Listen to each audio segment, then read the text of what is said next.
Bon, j'espère que tu vas bien. On est le vendredi 12. On est le vendredi 12, donc 3 jours juste après le dernier vlog, comme j'avais dit que je le ferais. La petite update vis-à-vis de tout. J'ai pour objectif aujourd'hui d'être bien en termes de perf, ou du moins de vraiment bien m'entraîner. Donc ça risque d'être un peu plus intéressant, ou du moins beaucoup plus axé sur mes entraînements. Je sais pas si je vais être extrêmement bon, on va faire au mieux. Et puis voilà. Je planifie le fait qu'aujourd'hui j'ai envie de me la donner quoi qu'il arrive, parce que demain je vais pas forcément avoir l'occasion de beaucoup m'entraîner. Je vais peut-être pouvoir faire un entraînement et encore. Niveau alimentation, ce sera ok, mais sans plus. Et donc, je fais en sorte de profiter de ce moment de creux pour le transformer en récupération de ce que j'aurais créé aujourd'hui, à savoir une bonne grosse charge d'entraînement.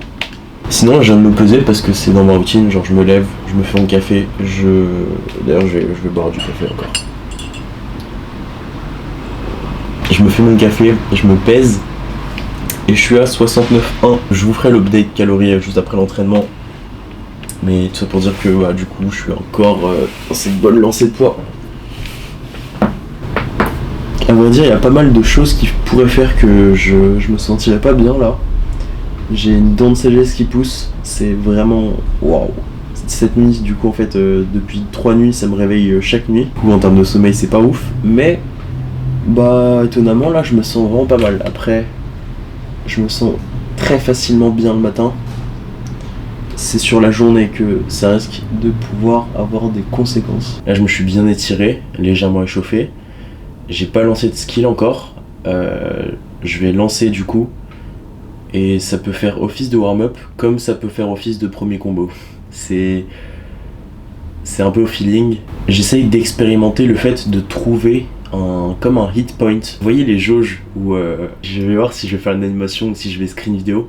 Les jauges où genre t'as une flèche qui va de droite à gauche et en fait tu dois cliquer au moment où le curseur il est au milieu de la jauge. T'essaies de faire un coup critique. Et j'essaye de trouver cette espèce de coup critique dans le warm-up des fois. Et je sais pas si vous me suivez, mais on va voir ce qu'il en est maintenant.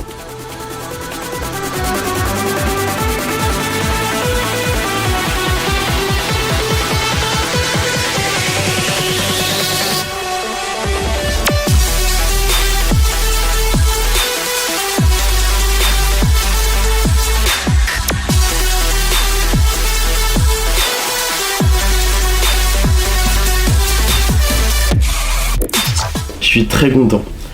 Je suis vraiment fier de moi. Je pense que je vais me focus sur la séance. Je vais continuer dans cette bonne lancée. Et je referai un point plus tard.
Premier repas du coup avec en fait c'est marrant ce genre de repas parce qu'en gros chaque aliment a une fonction. Genre patate, glucides, avocat, lipides, et là il y a genre du jambon et du blanc de poulet pour des protes. Bref, hop, il y a trop de choses à dire là. Ok, je vais essayer de remonter un peu en avant. Du coup dernier vlog je disais que j'étais extrêmement fatigué. C'est quelque chose qui n'a pas changé. Avant-hier, donc un jour, le lendemain du vlog, j'étais toujours crevé.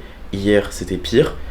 Et du coup, j'ai décidé, le lendemain du vlog, donc avant-hier, d'augmenter les cales. Je suis maintenant à 2150 calories. L'augmentation de cales, je l'ai mis dans les protes et dans les glucides, majoritairement, parce que lipides, j'avais déjà fait un jump. Je pense honnêtement que je suis en train de payer la perte de poids rapide que j'ai eue. J'ai perdu beaucoup très vite. Du coup, sur le moment, mon corps, il faisait en sorte que je puisse m'en sortir tout simplement au niveau énergie, genre j'arrive à faire ce que je veux faire, mais du coup il a saturé tout simplement. Et il m'a dit frérot, tu vas pas aller plus loin, voire tu vas devoir un peu retourner en arrière. Du coup à un moment, des fois il faut savoir écouter son corps. J'avais surtout pas le choix parce que vraiment je voulais pas assez d'écrit, mais j'étais vraiment épuisé au point que, enfin hier encore, au point que les pas, ça devenait un supplice, alors que le but des pas c'est que tu as une dépense énergétique dans un certain confort. Donc je commençais à plus aller dans la bonne direction. Je pense vraiment bien doser ma régulation pour me remettre bien, parce que là du coup je suis à mon poids le plus léger, 69,1, alors que ça fait 2 jours que j'ai augmenté les calories. La conclusion, c'est que je suis normalement en très bonne voie d'aider mon corps à se remettre de cette perte de poids très rapide sans avoir à perdre tous les résultats que j'ai eus. Un autre point que j'ai développé hier, c'est que niveau alimentation, j'étais un peu trop strict dans le sens où je me concentrais trop sur le timing des choses, alors que je vais la mettre à côté de ma tête, je pense, sur la pyramide de la nutrition. La base de la pyramide, c'est le total calorique. Ensuite, c'est les macros. Ensuite c'est les micros je crois, et ensuite il y a le timing. Enfin, quoi qu'il en soit, que ce soit micro ou timing avant, ce qui compte c'est que c'est les macros qui comptent par-dessus tout. Le total. Donc si je mange tout en un seul repas, si je mange tous mes glucides le matin, toutes mes protes le soir, normalement, théoriquement, c'est bon. Je m'étais beaucoup trop pris la tête à me dire que je voulais tant de pourcentage de prot à tel repas, je vous en avais pas parlé, mais c'est quelque chose que je faisais en contrôlant beaucoup. Et du coup, ça me faisait que je me retrouvais à avoir des repas où du coup je calais certains aliments pour avoir certains macros à certains moments. Ça fait que ça me prenait déjà du temps, c'est chiant de faire ça. Et puis du coup, je me retrouvais bloqué à certains moments où du coup je devais manger certains trucs le soir, parce que toute la journée j'avais fait en sorte que le soir j'ai à manger tant de quantité de tel truc. Donc j'ai décidé, dans cette continuité d'apprécier et de me mettre dans un contexte propice au long terme, d'aller beaucoup plus au feeling sur ce que je mange, même s'il y aura des ratios théoriquement optimisés plus ou moins à certains moments. Ma vision du repas que j'aime et qui est complet, en fait c'est un repas qui va bien dans les macros et dans le timing, etc. Mais si c'est pas le cas, c'est pas grave. Si par exemple après mon entraînement j'ai envie de me taper que des glucides et zéro prot, je le ferai. Et je pense que c'est une chose que j'aurais pu mettre en place bien avant. Et ouais, je voulais juste en parler là. Donc à partir de maintenant, je vais manger plus librement entre guillemets, toujours avec les macros, les calories, les totales, etc. Mais de manière moins stricte, on va dire. Bon, là il faut parler de l'entraînement du matin. C'était insane. Je suis extrêmement content parce que je vais vous poser le contexte. Ça faisait donc... j'avais fait un jour de repos. Le lendemain, j'étais extrêmement fort de ce jour de repos. Et j'étais très feeling, dans le sens où je lançais et j'étais fort. Et du coup, le lendemain, j'ai lancé au feeling, mais j'avais pas le feeling. Donc du coup, ça n'a pas marché, j'étais pas fort. Ça m'a pas mal perturbé. Et j'ai réussi à me remettre en question de manière très intelligente et mature. Je suis vraiment content de la façon dont j'ai réagi face à cet entraînement. J'ai réussi à me mettre en perspective toutes les clés, tous les leviers qui faisaient que je réussissais ou non à faire certaines choses. J'ai pu adapter ma séance sur le moment et l'après-midi pour faire au mieux, littéralement. C'est quelque chose que je dis très souvent, faire au mieux. Mais sauf que là, de par mon observation de tout ce que j'avais fait et les conclusions que j'ai tirées, j'ai littéralement fait au mieux. Je n'aurais pas pu faire mieux. C'est ça que je dis, et c'est... Je sais pas si vous arrivez à saisir la nuance. Et j'ai pu faire le travail le plus effectif qui m'a amené à là où j'en suis ce matin, grâce à une prise de recul sur le moment dans la séance et une adaptation dans la journée. C'est pour dire que du coup cet entraînement du matin a été très qualitatif. Il y a eu certains petits flops, genre le doigt to paume. Je pense que c'est une question de, comment dire, placement un peu. Et puis aussi je fais très peu de sol. Justement j'en ai fait hier en préparation d'aujourd'hui. Mais clairement il me manque du volume au sol tout simplement. C'est pas grave. j'ai testé, j'ai pu valider plusieurs fois 2 presses. Il y a eu des moments où j'ai un peu flop dans mon équille en handstand. C'est pas très grave. Le volume global et la qualité de mon entraînement étaient particulièrement efficaces. Maintenant, le piège dans lequel je pourrais tomber, c'est prendre toutes ces choses que j'ai eues ce matin pour acquis et ruiner mon entraînement de l'après-midi. Il y a un côté vicieux à s'entraîner 2 fois par jour que je pense que je vais développer davantage avant de m'entraîner pour pouvoir fixer la pensée en moi avant de m'entraîner du coup. Tout ça pour dire que c'est pas du tout fini. Genre cet après-midi là, l'entraînement il peut être extrêmement bien, tout comme je peux vraiment le flop. Et ça va dépendre de mon comportement, de comment je vais gérer jusque-là, parce que du coup je vais devoir faire un peu de pas, etc. Là je vais m'enfiler mon assiette. Il y a moyen d'ailleurs que je puisse manger encore des petits trucs derrière, parce que j'ai pas tant de cales dans cette assiette. Il y en a que 680 je crois, maintenant que je suis passé à 2150 calories, mais quel rêve! Si je mange ça, je vais devoir me taper beaucoup le soir. Je suis plus trop à ce stade où je dois manger du volume maintenant, comparé à quand j'étais à 1800 calories. 350 calories de différence, ça change la donne. Je sais pas quand on va se retrouver, mais on va se retrouver. Hop. Du coup je disais, je vais faire une sieste après vous avoir parlé du coup de ce dont je vous ai dit que je vous parlerai. Et il faut que je m'en souvienne un peu parce que j'avais un peu oublié. C'était, il me semble, l'automatisme des entraînements que j'avais surtout l'après-midi. J'ai développé une sorte d'accoutumance à l'entraînement. Il y a beaucoup de gens qui ont dû déjà développer ça. Mais sauf que là c'était un stade vraiment très avancé où du coup j'arrivais quand même à faire de la perf, mais il manquait quelque chose concrètement. Et aussi très facilement, c'était au milieu de l'entraînement que j'arrivais à retrouver pleinement ma conscience dans ce que je faisais. L'effet principal de cette sorte d'accoutumance à l'entraînement, c'est que en gros warm-up, même si tu te chauffes, que tu te hype, etc., t'arrives pas à être dedans. En fait tu fais, t'arrives à créer de l'adrénaline, mais t'es quand même détaché de ce que tu fais. C'est vraiment c'est assez particulier. C'est pas quelque chose de normal selon moi, enfin c'est normal dans le sens où c'est pas une anomalie que ça se produise, mais c'est pas quelque chose qu'on doit accepter pour autant selon moi, parce que du coup ça crée cette espèce de distance entre ce qu'on fait et pourquoi on le fait, etc. On fait machinalement, et ça selon moi c'est un souci de s'entraîner machinalement pour s'entraîner. Du coup, c'est pas quelque chose que j'avais systématiquement, mais c'est quelque chose que je pouvais avoir très souvent, notamment quand j'enchaînais sans faire de sieste avant de m'entraîner, par un manque de temps peut-être des fois, ou de tout simplement je me dis que ça peut le faire sans, et donc du coup je commence l'entraînement, je me chauffe, etc. Mais mon cerveau arrive pas à connecter à je vais faire des planches, etc. Genre la première planche que je lance, c'est comme si j'étais en mode automatique jusque là, et d'un coup mon corps il est en mode putain t'es en train de faire une planche là, c'est dur de faire ça. Et donc ouais, connecter avec ce qu'on fait, ça peut vous paraître vague si c'est pas quelque chose que vous avez pu expérimenter, mais c'est extrêmement important. Si vous commencez à ressentir cette espèce de distance, de vous entraîner mais vous savez pas trop pourquoi, c'est un peu machinalement que vous le faites, c'est pas grave de toute façon, c'est une étape par laquelle on doit passer, mais faut se rendre compte quand même que c'est pas normal et essayer de changer les choses un peu. Ce que j'ai fait du coup pour ça, c'est dans la continuité de toute cette remise en question que j'ai pu me poser il y a 3 jours dans la dernière vidéo sur ma vision sur le street, bah il y a aussi, si tu vas à l'entraînement et que t'as pas envie, bah franchement ça sert à rien. Genre si tu vas à l'entraînement, en l'occurrence pour moi du coup c'est juste me mettre en short et me mettre au sol et commencer à m'échauffer. Si je commence à faire ça et que dans mon cerveau je suis pas en mode là je vais m'entraîner, le premier combo que je vais faire c'est ça, etc., warm-up, etc.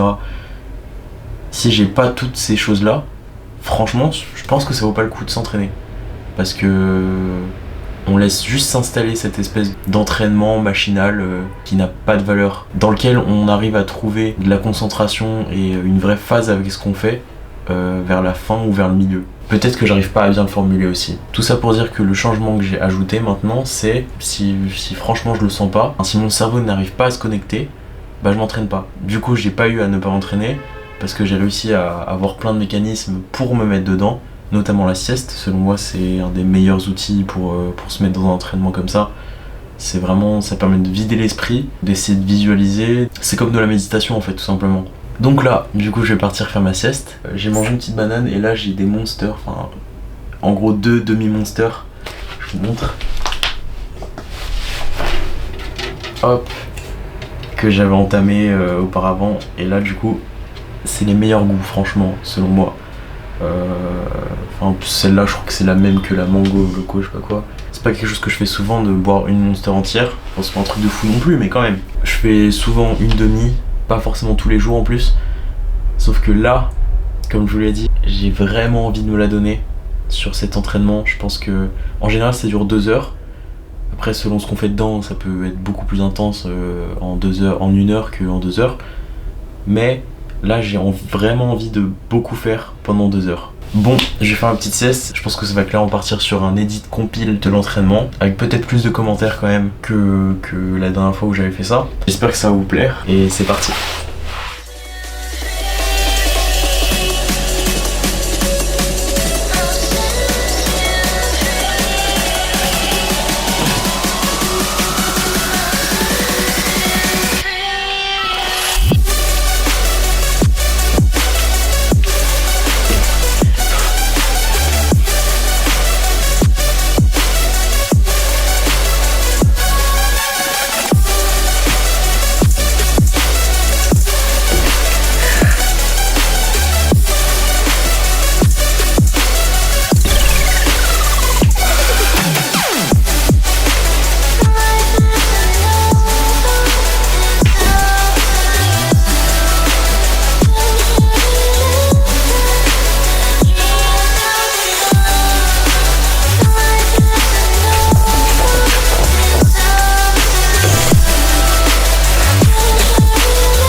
Je suis extrêmement content et touché de enfin pouvoir embriquer les pièces sur lesquelles je travaille, que je peaufine sur chacun de mes entraînements depuis plusieurs jours. Voir que tout commence à s'emboîter, ça me motive mais comme jamais. Alors, il n'y a plus qu'à continuer.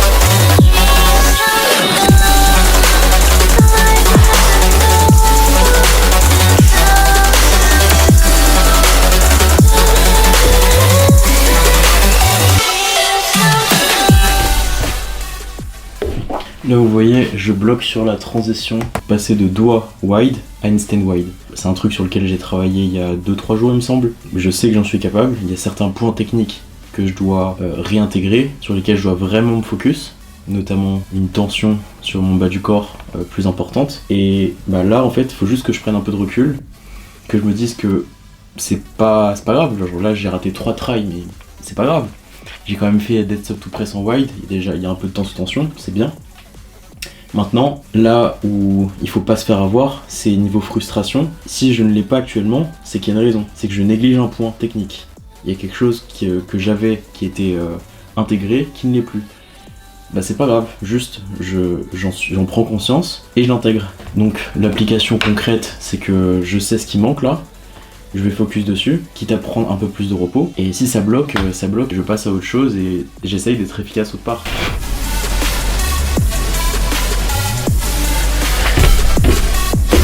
Ah, là je suis sur le fil où je commence un peu à perdre mon calme. Je vais me laisser un dernier try avec un bon focus et au pire je passe à autre chose.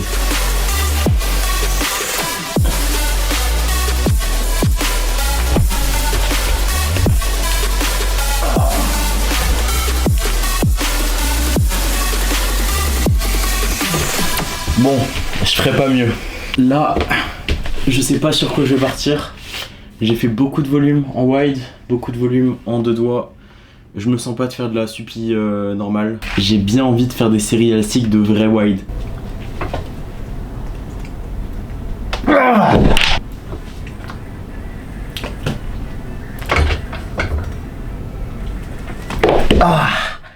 Mon entraînement est... Je pense que j'ai jamais fait autant de volume. Là je suis déjà à 1h45 d'entraînement. Avec des combos tous les 4-5 minutes. 6 minutes grand max il me semble. La majorité des combos c'est avec 4 minutes de repos. Je sais pas si je continue. Je pourrais, mais il y a moyen que je puisse quand même un peu m'entraîner demain. Mes plans ont un peu changé. Ouais non, après beaucoup de réflexion, je crois qu'il y a 2 minutes de vidéo de moi qui regarde dans le vide. Je conclus que je vais stop là l'entraînement. Parce que là je dois me taper encore. Allez, 12 000 pas. 12 000 pas avant 19h. Grand max. Parce que faut que je mange tôt. Enfin bref. En gros là faut que je cale 12 000 pas dans les 3 prochaines heures. J'ai envie de les faire d'un coup donc ça va me prendre 2 heures. Donc il serait préférable que j'arrête l'entraînement. C'est un magnifique entraînement. C'est le genre de truc qu'on a une fois tous les 1000 ans. C'est pas quelque chose qui est le fruit du hasard. C'est comme je vous l'ai dit, le fait que j'ai étudié mes états psychologiques durant les entraînements et certains leviers qu'il y a qui font que certains entraînements sont mauvais ou non. Donc c'est quelque chose que j'ai réussi à déclencher. Ça veut pas dire que je vais réussir à le déclencher tous les après-midi et tout. Mais ça me donne une voie vers des bons réflexes pour gérer au mieux mes séances. C'est d'ailleurs un sujet de formation sur lequel je travaille, je réfléchis pas mal dessus. Savoir gérer sa séance. Ce serait une formation courte qui parlerait de comment gérer sa séance en fonction de tels aléas. Ça parlerait beaucoup de mindset. Ça donnerait des méthodes d'application pour faire en fonction de tel cas. Je vous en dirai pas plus parce que ça se trouve le produit fini aura plein de choses différentes. Mais ouais, si ça t'intéresse, n'hésite pas à venir me parler en DM sur Insta. Ça peut beaucoup m'aider d'avoir des retours de tel sujet m'intéresserait. Je pense que je vais lancer des mails avec des Google Forms, etc. pour vous poser des questions là-dessus. Si tu comprends pas trop de quoi je parle, j'ai fait une formation gratuite qui est donc dans la description. L'intitulé parle de lui-même, les fondamentaux de la prise de force. C'est relativement avancé, c'est pour ça d'ailleurs que je pense aussi à faire un guide plus débutant qui serait gratuit ou genre à 15 €, même pas, un truc comme ça, qui permettrait de comprendre mieux et mieux appréhender ce que je donne déjà gratuitement mais qui est peut-être trop avancé. Quoi qu'il en soit, je disais, je donne ces formations gratuites pour créer des formations payantes derrière. Sauf que mon objectif, je vais être très clair avec vous, c'est d'avoir des prix accessibles parce que ce serait sur des sujets très précis. Donc sans renier sur une certaine qualité, mais le prix bas serait justifié par le fait que c'est réduit à un topic assez précis. Je pense que c'est un deal qui est relativement fair. De toute façon, rien n'est encore fait concrètement. C'est des pistes que j'explore, auxquelles je pense, et je suis pas nécessairement contre un changement d'idée ou de plan qui paraîtrait plus pertinent. Bon. Voilà la dernière assiette, je suis extrêmement pressé, il y a des petits imprévus. Je me retrouve avec autant de pâtes parce que je dois les finir, vu que je pars ce week-end, je vous l'ai dit. J'espère que t'as apprécié l'épisode et voilà, bisous.